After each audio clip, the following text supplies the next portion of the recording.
Welcome back, guys. We have a new event, the Duel Triangle, that will be live tomorrow. As you can see right here, we can choose between Fusion, XYZ and Link. And today I want to show you the 3 best decks, or let's say especially for the XYZ event. This one is the weakest one, I think, but I will show you 3 very strong decks that you can take to these events to finish them fast. As always, remember, with these events there will be additional missions being locked or being basically given to you after a while, usually like a week, where if you want to maximize the efficiency of doing this event for the gems, then you should just wait and do the event when the additional missions are unlocked, because otherwise you just need to do it again. If you like my videos, by the way, please consider subscribing, hitting a thumbs up and the notification bell. This would help out a lot and also provides that you do not miss any videos here. So yes, we are going to, I don't know, click XYZ. Obviously you can change your group afterwards, and in a different video there we will talk about the loner decks, obviously, and then are they even loner decks? Yeah, they are loner decks. And then also we will speak about budget decks that you can take to the event. The 3 decks that I will show you right now will be more expensive, and once again you can always change your group depending on what you want to play. And I think it is, correct me if I'm wrong here, it is so that if you, for example, choose the Fusion group, then you will only play against people from XYZ and Link group and vice versa. I'm not quite sure though, it was the last time around it was that way. I think this is a very good event. You can let me know in the comments what you think, because we can pick from 3 different groups, meaning everyone should have a deck available and no one should have to craft anything. But without further ado, let me show you 3 strong decks that you can take to the event. So the first one, for the Fusion category, there are different options that you could also choose from. For example, you could also play Branded if you wanted to. It's kind of unhit, but we have Lunar Light here. Makes sense. I have just mentioned this as one of my top 5 decks for this month. If you have not seen that video, go check that out in the top right corner. Here Maxi is not allowed, so you will basically see Fuvalos in any of my lists as a Maxi replacement. Could make sense to put in a Nibiru in here. It depends on how you want to do it. In the list that I have shown you, I had the Lunar Light Black Sheep at 3. I think this makes sense because we have lost a few cards here, and with the Black Sheep we can just guarantee our fusion that normally gets us into place. We have everything here basically unlocked. One of the most important cards in my opinion is the Heavy Polymerization, which is kind of like an auto win button, making a boss monster Lunar Light Liger Dancer. There is only one Lunar Light Liger Dancer available to us here, but I think it doesn't really matter, because making one is normally enough to just win the game, especially going second if you can just make it with the Heavy Polymerization. And then I've put into Guardian Chimeras here. There are not many super interesting targets that you could put in here. You could put in the 1 Super Poly and then Super Poly targets, I guess, but having 1 Super Poly is also like, it doesn't really matter. You could in theory put in a pot of Extravagance to banish from the extra deck, but this runs the risk of banishing your Lunar Light Liger Dancer. You could just fill up the entire extra deck and then, I don't know, banish the pot for 3, and most likely you will never banish your Liger Dancer, but it is kind of risky. So I would not really recommend it. 3 Black Sheep, we are playing 2 Silver Hounds, 2 Kaleidos, 1 Emerald, 1 Yellow Martin, then the entire Fractal and the Tanky package here. I'm playing the Fuvalosses as well as the Impulses. I think they are very nice here and we can play them without any, any disadvantage to us. We have Goat Leo, we have the Tiger, we have Wolf, 1 Fusion, 1 Foolish for starter, 1 Perfume, also the Goods, for example, for the Black Goat. Then we have Fusion, we have Triple Tactics Talents, 2 Thrust. You can also set the Black Goat with the Thrust, very effective, basically stop any deck. If you know what they are playing, you can just call their most important monster or their boss monster, for example. Then 3 Heavies, I think this is an auto win button that you should play.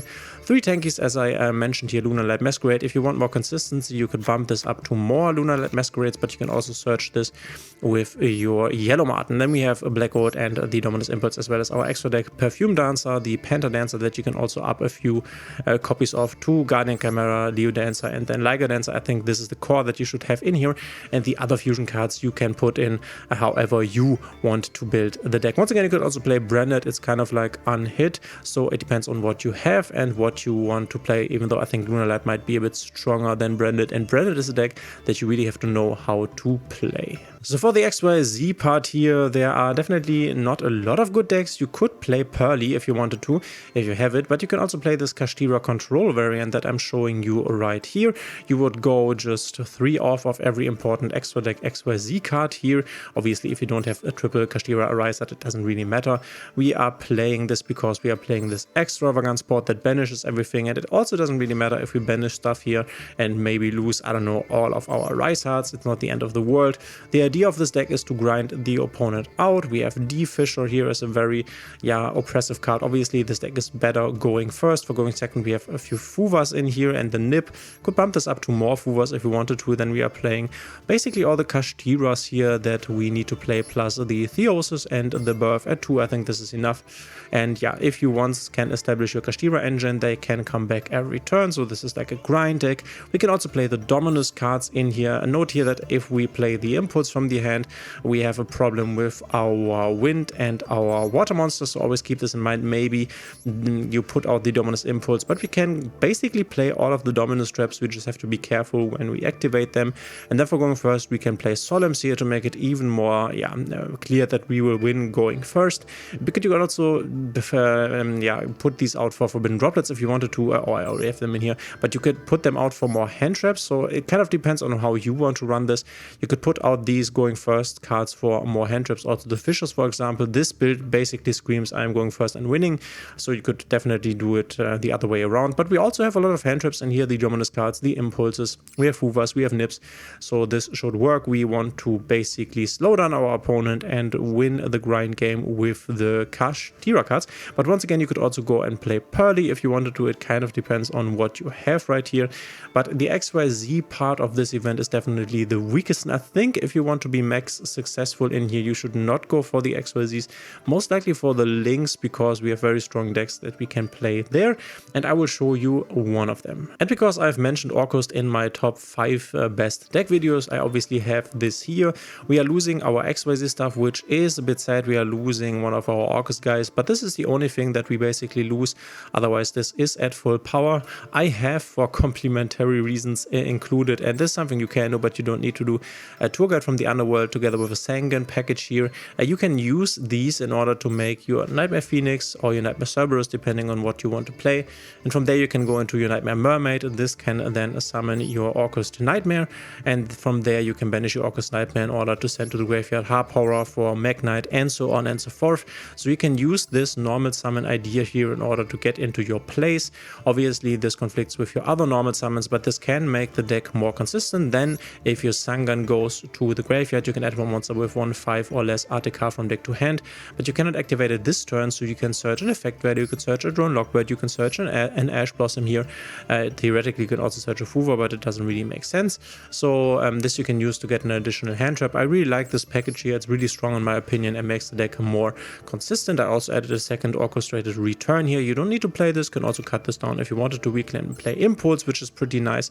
We have a good ratio of engine to non-engine in this deck, which is why I think this might be the strongest one of the Link decks here. We are playing the basic Orcust engine here, nothing too fancy, nothing special. Playing some Bestials, I think they make sense.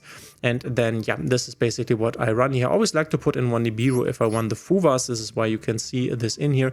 And then for the extra deck, I just put in a few more cards as a replacement for the XYZs. For example, an Exoscore Talker, a Nightmare Unicorn, an additional N-Link Gursu, an additional Galatea, and an additional Galatea Eye, just because we have some more space in here and you can put them in here. You can also put in other stuff, obviously keeping the most important ratios of having one Galatea Eye and then at least one Galatea, as well as the N-Link Gursu. So if you don't have double of these, you don't need to play more of them, obviously. I think this is a very solid deck here, and I really like this Underworld Sangan package here, but yeah, you obviously can choose whether you want to do this, because it is a bit clunky going from 2 bodies into a Nightmare into discard for the Nightmare Mermaid. This is pretty easily stopped by a lot of hand traps, but it is how it is with the Orcust deck. I still think this is one of the strongest decks in the Link category that you can play, but you can let me know in the comments what you are planning on playing in this event. Which category are you going to choose, and how excited are you for this event? Let me know in the comments, and once again, if you like my videos, please consider subscribing, hitting a thumbs up and the notification bell, and obviously guys, we will see each other in the next one.